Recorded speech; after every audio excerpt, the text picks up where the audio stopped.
ახლა კითხულობის ერთი ისტორია, რომელიც ქართველი და პოლონელი ჟურნალისტების ომის ქრონიკაში ჩაიწერა. 2008 წლის აგვისტო შიდა ქართლი რუსეთის 58 არმია საქართველოში შემოიჭრა, რუსული ავიაცია კი ქართულ ქალაქებს ბომბავს. ამ დროს ჩვენი კოლეგები რუსული აგრესიის ფირზე აღბეჭდვას ცდილობდნენ, თუმცა სოფელ არცევთან ტყვედ ჩავარდნენ და სიკვდილს შეიძლება ითქვას, რომ თვალებს ჩახედეს. ომის შესახებ მოგონებები მარჩინ ვესელოვსკისა და ლევან გულიაშვილს არც 8 წლის შემდეგ ტოვებენ. კოლეგებს ჩვენი ჟურნალისტი სოფო მთიულიშვილი შეხვდა. ახლა ერთად მოვისმენთ და ვნახავთ აგვისტოს 5 დღიანი ომის აქამდე უცნობ ამბავს.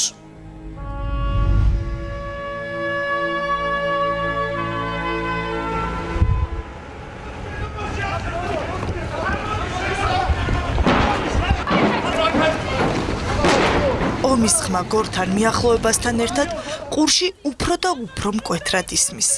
ხმა, რომელიც პიოტრ გორეცკის და მარჩინ ვესელოვსკის მეხსიერებაში 8 წლის წინ დარჩა.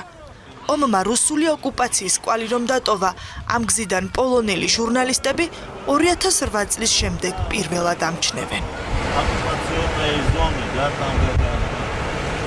პიოტრის და მარჩინის პირველი გაჩერება 2008 წლის 10 აგვისტოსაც ეს ადგილი იყო. Не хочешь остановиться? Да. მაშინ პოლონეთის საზოგადოებრივი მაუწყებლი ჟურნალისტები საქართველოში აზერბაიჯანის გავლით შემოვიდნენ, რადგან თბილისის საერთაშორისო აეროპორტი მგზავრებს უკვე აღარ იღებდა. სადაც მარჩინი ახლა კადრის გადაღებას ცდილობს, ატმის და ვაშლის ბაღებია, მაგრამ 2008-ში აქ გორის შესასვლელთან მძიმე სამხედრო ტექნიკა იყო მობილიზებული. პიოტრმაც, მარჩინმაც და სხვა პოლონელმა ჟურნალისტებმაც სწორედ აქ გააცნობიერეს, რომ ომის საფრთხე იყო.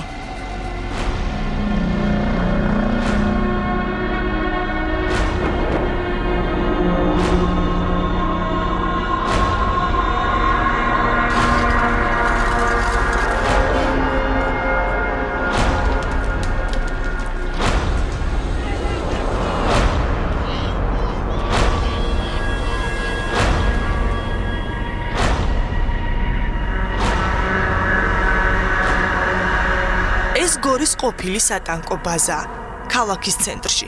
რუსული ავიაციის პირველი იერიშის კვალი მარჩინმა ახლაც გადაიღო. The people full of resignation. ადგილობრივებს ჯერ კიდევ არ ჰქონდათ გაცნობიერებული ვითარება. საინტერესო რუს ქალს გადავიყარე, რომელიც წლების განმავლობაში გორში ცხოვრობდა. ის ვერ ხსნიდა იმ ფაქტს, რომ რუსეთი საქართველოს ბომბავდა. ეს იყო ჩემთვის ძალიან საინტერესო როგორც ჟურნალისტისთვის. პირველი შენობა, რაც გზიდან დავინახეთ, ბოლომდე არ იყო დანგრეული, მაგრამ ცეცხლში იყო გახვეული. იქვე იყო 2 ცეცხლწაკიდებული მანქანა. სახანძრო ცდილობდა ცეცხლის ჩაქრობას და ადამიანების გამოყვანას.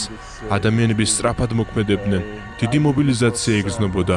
ეს პირადად ჩემთვის იყო პირველი ნიშანი, რომ ომი დაიწყო. ეს კორპუსი სულ ცეცხლში იყო გახვეული საჰაერო დაბომბვის შემდეგ. მაცხოვრებლები ცეცხლმოკიდებული სახლებიდან გამორბოდნენ. ჩვენ ვიღებდით ადამიანების განადგურებული ცხოვრების ამსახველ კადრებს. რამდენიმე წუთში გორის ცენტრისკენ დავიძარით, სადაც გვინდოდა ინტერვიუს ჩაწერა ოსური სოფლებიდან წამოსულ მოსახლეობასთან. ვიმედოვნებდით, რომ ცხინვალში არსებულ ვითარებაზე მოგვიყვებოდნენ. ეს ჯერ კიდევ დასაწყისი იყო, იმიტომ რომ ამ ტერიტორიაზე ჯერ არ იყო შემოსული რუსეთის ჯარი. Because it was the beginning. ეს კადრები ჰოლანდიელი ოპერატორის სტან სტორიმანსის გადაღებულია 2008 წლის 12 აგვისტოს. მანამდე, ვიდრე მისი ცოცხლეს საფრთხე დაემუქრებოდა და ამ მოედანზე რუსეთი საერთაშორისო სამართლით აკრძალულ იარაღს გამოიყენებდა.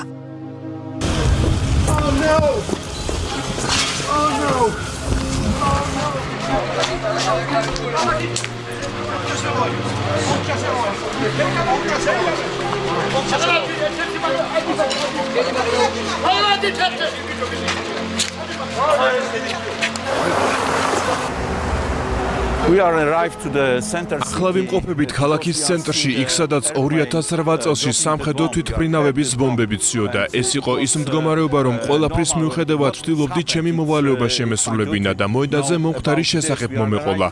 ამ შენობის შუშები ჩამსხვრეული იყო. აი აქ, ზუსტად აქ, 3 ადამიანის ცხედარი იყო. შემდეგ დავინახე ადამიანის სისხლიანი თეთრი პერანგით. ეს იყო უცხოელი კოლეგა ნიდერლანდების ტელევიზიიდან, რომელიც მისი ოპერატორის გადარჩენას ცდილობდა.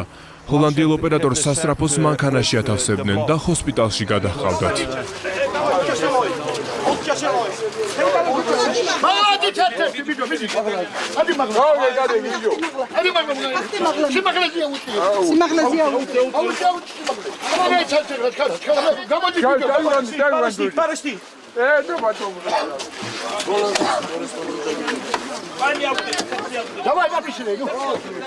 Sure, it was no many people in the street. ქუჩაში მაშინ ძალიან ცოტა ადამიანი იყო და მხოლოდ რამდენიმე ეძებდა რუსეთის მიერ დაბომბილ ადგილებს, რომ გარდაცვლილები ეპოვნათ. აქ გამოყენებული იყო საერთაშორისო სამართლით აკრძალული იარაღი. Not allowed by international law. იერონ აკერმანსი ჰოლანდიელი ჟურნალისტია. პოლონელი მეგობრები მას ოპერატორის მოძებნაში დაეხმარნენ. Yeah, it was no far from the main building. ეს არ იყო შორს მთავარი შენობიდან. სადღაც ახლოს უნდა ყოფილიყო. გონი აქ იყო. But maybe it's here. And maybe it's here, yeah. I think yes, because it is კი ვფიქრობ, რომ აქ იყო, იმიტომ რომ აი აქ ჩანს ადგილი. იატაკი, სადაც გარდაცვლილი ადამიანები ესვენენ. ვფიქრობ, რომ ეს იყო. for working with the dead people. One man give out ერთმა კაცმა გითხრა, რომ თუ თქვენს კოლეგას ეძებთ, შეიძლება აქ იყოსო. ჩვენ არ ვიცოდით მაშინ სად მივყავდით ამ კაცს. ეს იყო ადგილი, სადაც სტან სტორმანსი მაგიდაზე გარდაცვლილი ვნახე. იატაკზე სხვა დაღუპული ადამიანებიც იყვნენ. ეს ჩემთვის იყო შოკი. It was shock and our colleague this Joren და ჩემი კოლეგისთვისაც, რომელიც სტასთან ერთად ომის პერიოდში მუშაობდა. როდესაც ის ოთახში შევიდა და ნახა მისი ოპერატორი ისეთი ხმით აყვირდა, ახლაც მახსოვს ეს. საშინელი ხმა. ეს იყო ძალიან სამწუხარო მომენტი.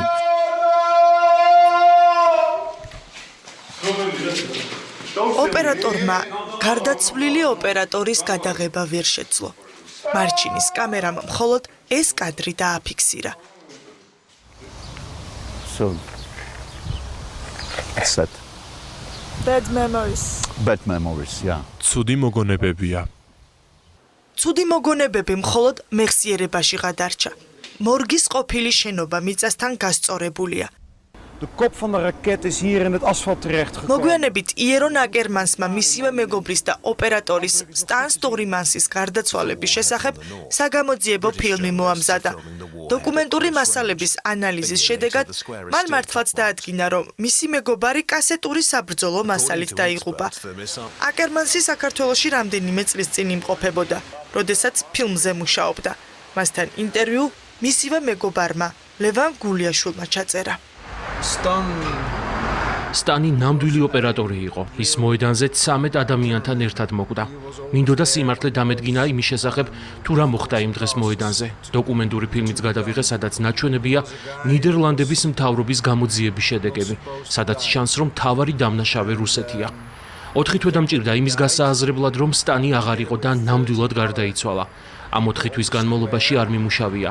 როგორც კი ბრუნდებოდი სამსახურში, მაშინვე მახსენდებოდა და კითხვები მიჩნდებოდა, რა შეეწირა ჩემი მეგობარი.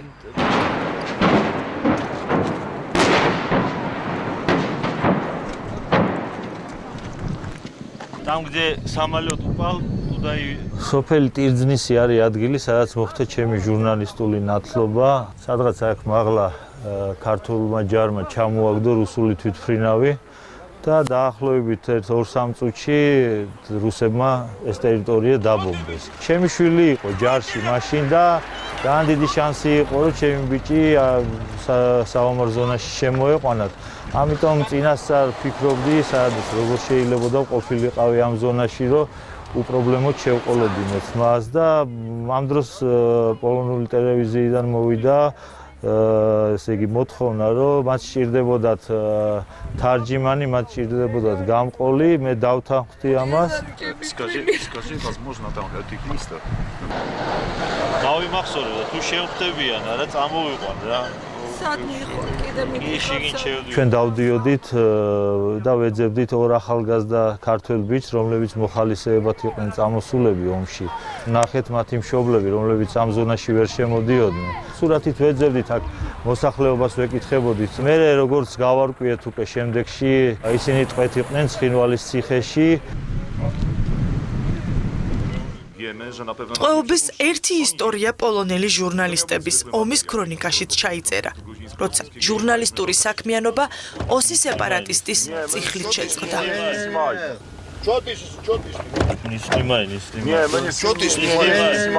This is the place ეს არის ის ადგილი, სადაც 2008 წელს რუსული ბლოკპოსტი იყო.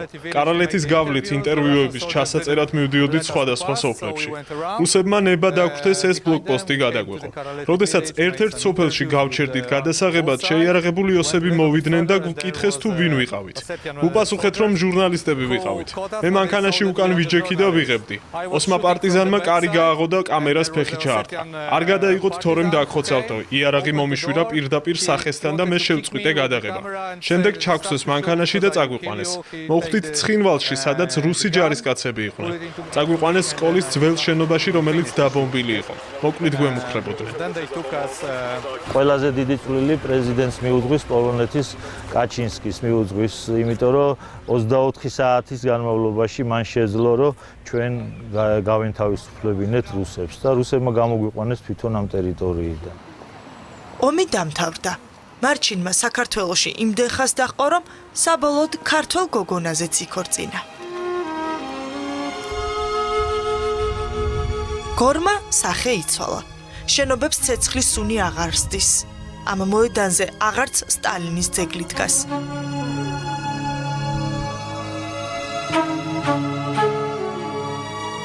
აგვისტოს ომის სამახსოვროდ მხოლოდ ამ ბეტონის კედლებში ჩაჭედილი ტყვიების კვალი და ადამიანების ტრაგიკული ისტორიებია. ადამიანების, რომლებმაც დამოუკიდებლობის ფასი საკუთარი სიცოცხლით გადაიხადეს.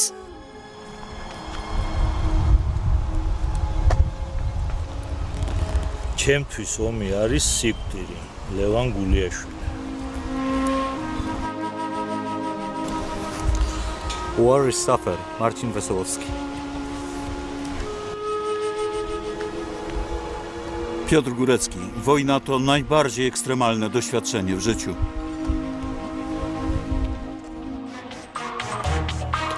და კიდევ ერთი მძიმე ისტორია, ყველას კარგად გვახსოვს რეჟისორი და მწერალი გოდერძი ჩოხელი. ადამიანი, რომელიც ფიქრებს კინოკადრებად გვაჩვენებდა. სწორედ